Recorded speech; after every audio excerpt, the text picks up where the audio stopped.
पहिला तर मी आज पत्रकार उमेश शेळकेजी यांची जी निवड झाली त्यांना भेटण्यासाठी मी इकडे आलो आहे आणि एक सदिच्छा भेट होते. माझा काल एक वैयक्तिक दौरा होता, जेजुरीच्या याला गेलो होतो.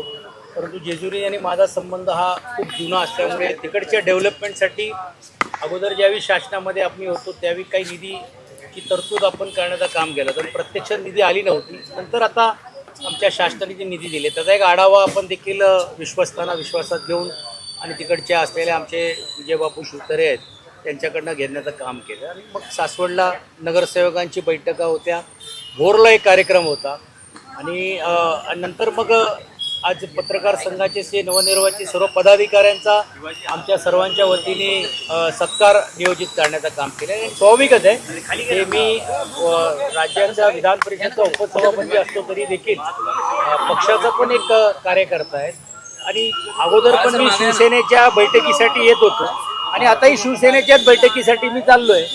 त्यात काय अगोदरच्या आणि अजातला असतला नाही आणि संघटनात्मक काही विषय असतील. अर्थात ही सदिच्छा भेट आहे कारण गेल्या आठवड्यामध्येच आदरणीय उदय सामंतजी आणि आमचे इतर सर्व रेपाळीजी, जोशीजी, सर्व पदाधिकारी येऊन BLO आणि SIRच्या बद्दलच्या ज्या काही गोष्टी आहेत ह्याच्यातला आढावा घेऊन गेले आहेत आणि म्हणून 3 तारीख माझी पूर्वनियोजित ठरली होती. म्हणून मी आज पुण्याला तिकडे आलो आहे आणि सेनाभवनमध्ये आमचे सर्व कार्यकर्ते सर्वांना भेटण्याची त्यांची इच्छा होती आणि माझी इच्छा होती म्हणून एक सदिच्छा भेट घेण्यासाठी मी आलो. भाऊ तिकडे संपर्क प्रमुख होता, इकडे तेच राहील की कंटिन्यू? नाही, मी आता घटनात्मक पदावरती आहे. मी इकडे येतील तुमचं? मी घटनात्मक पदावरती असल्यामुळे असं नाही की बरं राजकीय व्यासपीठावरती मला जाता येत नाही, परंतु काही मर्यादा आपण पाळली पाहिजे.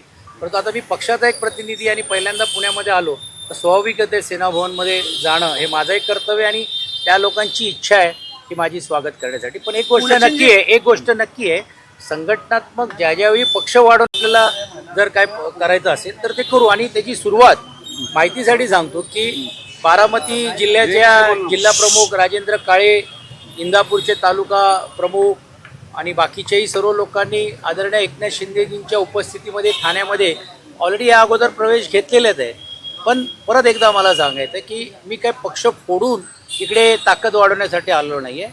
आपल्या आई ती ताकद अजून कशा प्रकारे वाढता येईल आणि कामाच्या माध्यमातून. कारण आज काय झालेलं आहे दुर्दैवाने आज पुणे महानगरपालिकेमध्ये एकही नगरसेवक आमचा नाही आहे. आज नाना भंगिरे आज शहर प्रमुख आहेत, म्हणजे त्यांच्या नेतृत्वाखाली ही निवडणूक आम्ही लढवली. ती कशी लढली गेली, काय गेली, आमच्या मित्रपक्षांनी त्यावेळी किती साथ द्यायची होती, नाही दिली होती तेही तुम्हाला सर्वांना माहीत आहे. पण मी त्यात जात नाही. पण असं असलं तरी देखील तिकडे जी संख्या जर जोपर्यंत प्रतिनिधित्व वाढणार नाही तोपर्यंत खऱ्या अर्थाने मला असं वाटते महानगरपालिकेमध्ये आपला परफॉर्मन्स किंवा पण असा नसला तरी आम्ही नजीकच्या काळामध्ये जेवढे काही उमेदवार होते जे पिंपरी चिंचवड आणि पुणे शहरामध्ये या सर्वांची एक स्वतंत्र बैठक शहर प्रमुख यांच्या उपस्थितीमध्ये घेऊन त्यांचे नेमकं काय गारण आहे, नेमकं काय म्हणणं आणि संघटना वाढवण्यासाठी अजून काय केलं पाहिजे अशी ती पण एक बैठक नियोजित करण्याचे काम होणार आहे. जुने मला मांडणारे खूप लोक आहेत. खूप लोक अगोदर यायलाही देखील तयार होते किंवा आताही येऊ शकतो. पण परत एकदा मी सांगतो की मी त्यांना इकडे आणून तोडून करून करण्याचा माझा नाही आहे. ज्याला स्वतःहून असं वाटलं किंवा मी जो निर्णय घेतलेला आहे त्या निर्णयाबरोबर करत असताना ते विकास कामासाठी किंवा त्यांचे काय विषय असतील ते आले तर स्वाभाविकच आहे त्यांना मी भेटण्याचं काम करण्यात येईल. पण या व्यतिरिक्त पण मी एका घटनात्मक पदावरती एक व्यक्ती म्हणून घेऊन माझ्याकडे जर कोणी आला तरी देखील तो आमच्या पक्षाचा आहे किंवा इतर पक्षाचा आहे हे न बघता त्यांचे प्रश्न या अगोदर पण मी सोडत होतो आणि आताही देखील सोडण्याचं काम केलं. शहरातल्या शिवसेनेत संभ्रम असे ना भाऊ, राज्यात सत्तेत असलेली शिवसेना पुण्यात विरोधक म्हणून काम करते. 2 दिवसापूर्वी आंदोलनं झाली, त्याआधीही अनेक आक्रमक आंदोलन झाली. सूर सापडत नाहीये पुण्यातल्या शिवसेनेला असं वाटते तुम्हाला? नाही, मला असं वाटते की ही काय फक्त पुणे महानगरपालिका पुरता मर्यादित नाहीये. तुम्ही बघितलं असेल की अशी आम्ही जी भूमिका घेतो तर तसं भारतीय जनता पार्टी दुसऱ्या महानगरपालिकेमध्ये पण ते भूमिका घेत असतो. कारण शेवटी लोकांचे प्रश्न लोकप्रतिनिधी नात्याने सोडवणं किंवा मांडणं ही गरज असते.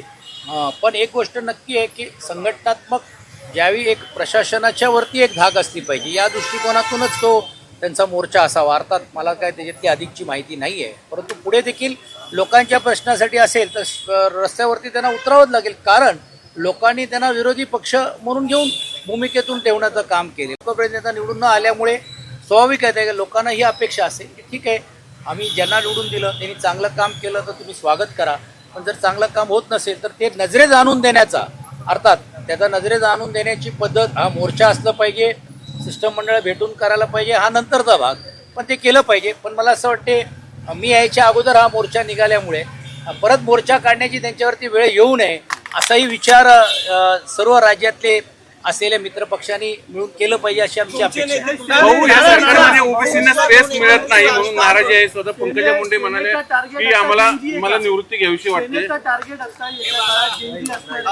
हे अगोदरच तरुणांना जे, आणि विशेषतः तुम्ही बघितलं असेल की पुणे शहरामध्ये पण नुकताच काही बदल करण्याचं काम केलेलं आहे. बागुलना एक जबाबदारी दिलेली आहे, कारण या अगोदरचे जे युवा सेनेमध्ये काम करणार होते त्यांना आता फादर बॉडीमध्ये कुठेतरी आपल्याला ॲडजस्ट करायला पाहिजे. तर हे जे बदल आपण यासाठीच करतोय की या सर्व विषयावरती पक्ष संघटना म्हणून कोणीतरी आवाज उठवला पाहिजे, कोणीतरी बोललं पाहिजे. आणि ही घटना देशव्यापी ज्यावेळी घडते अशा स्थानिक स्तरावरती पण देखील आपला कोणीतरी पक्षाचा प्रतिनिधी असलं पाहिजे. म्हणून नक्कीच त्यांना आकर्षित करण्यासाठी आपण करू. ओबीसीना न्याय मिळतो की नाही हे जे म्हणणं मला असं वाटते ते आज योग्य होणार नाही, कारण स्वतः पंकजा ताई आहेत, या अगोदर धनंजय मुंडेजी होते, आदरणीय भुजबळ साहेब त्या समाजामध्ये आहेत, अनेक आमच्यासारखे किंवा अनेक लोक पण जे वेगवेगळ्या समाजाचे घटक आहेत, ते उपेक्षित जे वंचित समाजाचे पण अनेक काही घटक आहेत, ते सत्तेमध्ये आहेत, सरकारमध्ये आहेत, आणि त्या सरकारमध्ये जरी नसले तरी देखील लोकप्रतिनिधी म्हणून आहेत, खासदार म्हणून आहे, आमदार म्हणून आहेत. मला असं वाटते आपण लगेच अशा निकर्षाला येणं काय योग्य सर, नाही. नीलम गोऱ्हेंनी मुख्यमंत्र्यांना एक पत्र लिहिले की राज्यातल्या ज्या महिला लोकप्रतिनिधी आहेत त्यांच्या बऱ्याचशा ऑडिओ क्लिप आहेत ज्या व्हायरल होत आहेत, त्या विरोधात पोलीस कारवाई तर होईलच, पण या सगळ्याचा CID तपास व्हावा अशी मागणी नीलम गोऱ्हेंनी मुख्यमंत्र्यांना पत्र लिहित केली. अनेक महिला आमदारांचे ऑडिओ क्लिप व्हायरल झाल्याचा आरोप केला. असं काही निदर्शनास आलंय तुमच्या? ते मला माहीत नाहीये, पण त्यांनी वैयक्तिक स्वतंत्र मागणी जर केली असेल तर स्वाभाविकच आहे त्यांच्याकडे काय अधिकची माहिती आहे. योगायोगाने मी आज पक्षाची बैठक झाल्यानंतर त्यांच्याशीच भेटायला जाणार आहे. आमची ठरलेली बैठक होती किंवा भेट आहे. मला वाटते मी अधिकची माहिती त्याच्यात घेईल आणि त्यांना जी यावेळी मदत लागत असेल, माननीय मुख्यमंत्री आणि उपमुख्यमंत्री जे गृहमंत्री पण आहेत त्यांच्याबरोबर हे चर्चा करून त्याचा निर्णायक आपण लावण्याचा प्रयत्न आपण करू. जाहिरात देतोय अमित शहा हरवलेले आहेत. शहापूरमध्ये सॉरी, खड्ड्यात पडून मृत्यू झालाय. हे दुर्दैवी आहे. आज नाशिकमध्ये जी घटना घडते तेच जर आज कुठेतरी होत असेल तर मला असं वाटते ती जबाबदारी ही प्रशासनाची आहे, आणि स्वाभाविक आहे की अंकुश ठेवण्याचं काम शासन म्हणून घेऊन तिकडचे जे जिल्हाधिकारी असेल किंवा महानगरपालिका आयुक्त करतील. पण मला वाटते ते शासनाच्या स्तरावरती तसं चाललेलं आहे. राऊत साहेब म्हणतात की मोदी साहेब आणि अमित शहा हरवलेले आहेत अशी आम्ही जाहिरात देणार आहे म्हणे पैसे. मी आता घटनात्मक पदावर असल्यामुळे राऊत साहेब काय बोलतायत त्याच्यासाठी आमचे पक्षाचे प्रवक्ते आणि इतर लोक त्याला उत्तर देतील. पक्षासाठी काम करताय, मात्र अशी एक चर्चा होती तुमच्यासोबत सुषमा अंधारे सुद्धा शिवसेनेत येणार आहे, असे काही तुमचं बोलणं झालेलं होतं का शिवसेनेतल्या याच्याबद्दल? अजिबात नाहीये. सुषमाताईच्या बद्दल मी जी भूमिका मांडली ही वैयक्तिक माझी भूमिका होती, कारण शेवटी एक काम करणारी ज्यावेळी एक सहयोगी असते आणि त्यावेळी त्यांना पक्षाने कुठचा क्रायटेरिया आहे लोकप्रतिनिधी पद देण्यासाठी, हा प्रश्न मी मांडण्याचं काम केलं होतं. कारण 400-500 पेक्षा जास्त सभा त्यांनी घेतल्या होत्या.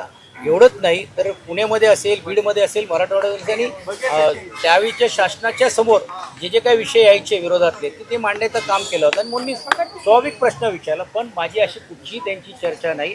आणि अर्थात वैयक्तिक माझं असं मत आहे, आणि सुषमाताईंची पण अशी काही मानसिकता नाही, ते त्या पक्षामध्येच राहणार आहेत, कारण ते चळवळीतले आहेत. त्यांना अशा गोष्टी करण्यापेक्षा त्यांना असं वाटत असेल की मी लोकांची भूमिका घेऊन करेल, पण किमान आता तरी पक्षाने त्यांना न्याय द्यावं हे अशी माझी अपेक्षा राहील. एसआरएचा घोटाळा झालाय मुंबईमध्ये, उबाटाचे जे माजी आमदारांचे सुयस आहेत विश्वनाथ जाधव यांच्यासह तिघांना गुन्हा दाखल झालाय. मुंबईमध्ये वारंवार एसआरएचे घोटाळे समोर येत आहेत आणि या संदर्भात तुमची काय प्रतिक्रिया आहे? मला अजून त्याच्यातली माहिती नाही आहे. अधिक माहिती घेतल्याशिवाय मी त्या विषयावरती बोलणं योग्य होणार नाही. परंतु जसं तुम्ही म्हटल्यात गुन्हा जर झाला असेल तर पोलीस अधिकची चौकशी करतील. रायगडमध्ये सगळं आलबेल आहे का? कारण एका शासकीय कार्यक्रमामध्ये भरत गोगावले यांनी थेट राजीनामा देण्याची मागणी केली होती. कार्यक्रमात गोंधळ झाला, स्वतः बावनकुळे यांना येऊन पुढे येऊन माफी मागावी लागली. काय माहिती? काल मी फक्त TV वरती बघितलं, पण मला पूर्ण ते बघता आलेलं नाही. नाशिकच्या पालकमंत्री पदाची देखील मागणी होती भुजबळ साहेबांना. बॅनर्स पाहायला मिळाले. बॅनर्स लागलेले. पण आता त्या संदर्भात पण असं बॅनर्स लावून पालकमंत्रीपद किंवा दिलं जात नाही किंवा होत नाही. भुजबळ साहेब अर्थात खूप मोठे नेते आहेत आणि ज्येष्ठ आहेत. कालही देखील त्यांनी काही सल्ला आणि सूचना दिल्या. मला वाटते दोन्ही ज्येष्ठ मंत्री आता आहेत ते त्यांच्या स्तरावरती बसून चर्चा करतील. छगन भुजबळ जाहीर नाराजी व्यक्त करतात. नाशिकची अशी नाही, अजिबात परिस्थिती म्हणता येणार यापूर्वी नाही. कधीही झाली नाही असं ते म्हणाले. नाही, तेच म्हणतायत की अजिबात तसं म्हणता येणार नाही. पण जसं मी अगोदरच सांगितलं तर ही जबाबदारी प्रशासनाची आहे. अर्थात प्रशासनावरती अंकुश ठेवण्याचं काम हे त्या जिल्हाधिकारी महानगरपालिका आयुक्ताचे होते.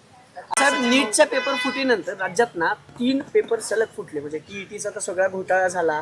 या सगळ्या प्रकरणी तुम्ही कोणाचे फिंगरप्रिंट वगैरे घेणार आहात का? दोषी आरोपी जे आहेत त्यांचे? नाही, हा काय विषय मायाशी संबंधित नाहीये. ते गृह विभाग त्याच्याबद्दलचं उत्तर देतो. ठाकरेंसोबत असताना तुम्ही प्रखर टीका केलेली आहे भाजपवर आणि शिंदेच्या सेनेवर. आता तुम्ही शिंदेच्या सेनेमध्ये गेलेला आहात. काय जुळून घेताय का आता की नाही, जुळून नाही, अजिबात नाही. उलटा आता माझी तर भूमिका अशी आहे की मी आता सभागृहामध्ये उपसभापती पद आहे.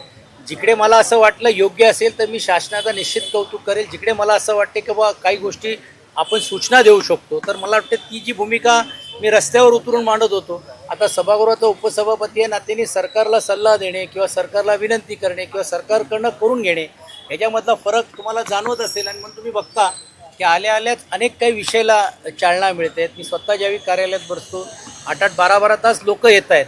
यातूनच हे स्पष्ट होत आहेत की लोकांचे जे प्रश्न जे प्रलंबित होते जे आता शासना स्तरावरती आणले पाहिजे होते ते आणण्याचं काम मी करतो. विचारांनी सेना सोडल्यानंतर त्यांना गद्दार म्हटलं. पण तुम्हाला असं कसं बघायला लागलं नाही? तुम्ही जेव्हा शिवसेनेत गेला त्यावेळेस अनेक सामान्य कार्यकर्ते सुद्धा म्हणाले की सचिन भाऊ सारखा नेता गेलेला आहे. हळूहळू अनेकांनी व्यक्त केली. त्या सर्वांशी तुमचं काही बोलणं झालं?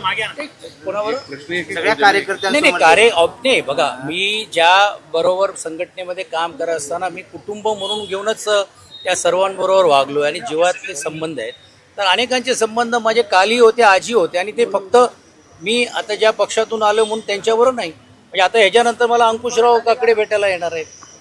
त्यानंतर अजून काँग्रेसचे काही मित्र जे ते येणार आहेत व्यक्ती म्हणून घेऊन. तर मला असं वाटत नाही की ते संबंध निवड फक्त पक्षापुरताच असतात. अर्थात एक राजकीय भूमिका आपण ज्यावेळी घेत असतो पण राजकीय भूमिकेच्या व्यतिरिक्त राजकीयच्या पलीकडे जाऊन वैयक्तिक संबंध पण ज्यावेळी एक नाता होतो तो नाता कोणी पक्षात तोडू शकत नाही. ते नाते पुढच्या काळामध्ये पण राहतील. पक्षांतर करताना हेच संबंध का तुम्हाला कामी आले? कारण इतरांना गद्दाराचे शिक्के लागले, प्रकट टीका झाली. तुम्ही स्थित्यंतर करताना तेवढं आम्हाला दिसलं नाही. काय रहस्य काय? नाही, असं काहीच नाही. म्हणजे ज्यावेळी मी एकच वाक्य बोललो होतो की आपण ज्यावेळी येतो त्यावेळी आपण लायक असतो आणि जातो त्यावेळी नालायक असतो. अशी भूमिका कोणी घेता कामा नये. आणि मी परत एकदा सांगतो की 2024ला पण मला ही संधी होती, महानगरपालिकेला पण ही संधी होती.